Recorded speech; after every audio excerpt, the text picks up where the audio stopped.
ಊಟಿನಲ್ಲಿರೋ ಈ ಮನೆಗಳು ಎಷ್ಟು ಚೆನ್ನಾಗಿದೆ ನೋಡಿ. ಇಲ್ಲಿಂದ ಬಿಟ್ಟು ಹೋಗೋಕ್ಕೆ ಮನಸ್ಸಾಗ್ತಾ ಇರಲಿಲ್ಲ. ನಮ್ಮ ಯಜಮಾನ್ರು ಅವ್ರ ಸಿಗ್ನೇಚರ್ ಪೋಸ್ಟ್ ಸ್ಟಾರ್ಟ್ ಮಾಡಿದ್ರು.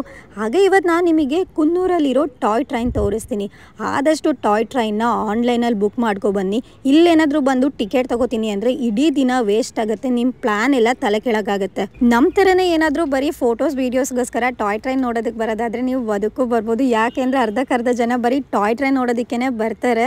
ಇಲ್ಲಿ ಪೋಸ್ ಕೊಡೋದಕ್ಕೆ ನಾನು ತುಂಬ ಟೈಮ್ ತಗೊಂಡೆ, ಕ್ಯೂ ನಿಂತ್ಕೊಂಡಿದ್ದೆ ಆ ಪೋಸ್ ಕೊಡೋದಕ್ಕೂ ಅಲ್ಲಿ ನಾನು. ಇಲ್ಲಿಂದ ಮುಂದೆ ನಾವು ಚಾಕ್ಲೇಟ್ ಫ್ಯಾಕ್ಟ್ರಿಗೆ ಹೋದೋ. ಊಟಿನಲ್ಲಿ ಚಾಕ್ಲೇಟ್ ಫ್ಯಾಕ್ಟ್ರಿ ಅಂತ ಎಲ್ಲಾ ಚಾಕ್ಲೇಟ್ ಸ್ಟೋರ್ಗಳಲ್ಲೂ ಹಾಕೊಂಡಿರ್ತಾರೆ. ಯಾಕಂದ್ರೆ ಅವರೇ ಚಾಕ್ಲೇಟ್ನ ತಯಾರು ಮಾಡ್ತಾ ಇರ್ತಾರೆ. ಒಂದು ಮಿಷಿನ್ ಇರುತ್ತೆ. ನಾವೇನೋ ದೊಡ್ಡದಾಗಿರುತ್ತೆ ಫ್ಯಾಕ್ಟ್ರಿ ಅಂತ ಅನ್ಕೊಂಡಿದ್ದೆ. ಊಟಿಗೆ ಬಂದು ಆರ್ಟ್ ಚಾಕ್ಲೇಟ್ನ ತಿಂದಲೇ ಹಾಗೆ ಹೋಗ್ಬೇಡಿ, ಚೆನ್ನಾಗಿರುತ್ತೆ. ಒಂದ್ಸತಿ ಆರ್ಟ್ ಚಾಕ್ಲೇಟ್ನ ಟ್ರೈ ಮಾಡಿ. ನಾವ್ ಹೇಳಿದ ಆರ್ಟ್ ಚಾಕ್ಲೇಟ್ ಕೂಡ ಬಂತು. ಮೇಡಮ್ ಅವರು ತಿನ್ನೋದಕ್ಕೆ ಸ್ಟಾರ್ಟ್ ಮಾಡಿದ್ರು. ಊಟಿನಲ್ಲಿ 30 ರೂಪಾಯಿ ಚಾರ್ಜ್ ಮಾಡ್ತಾರೆ ಆರ್ಟ್ ಚಾಕ್ಲೇಟ್ಗೆ.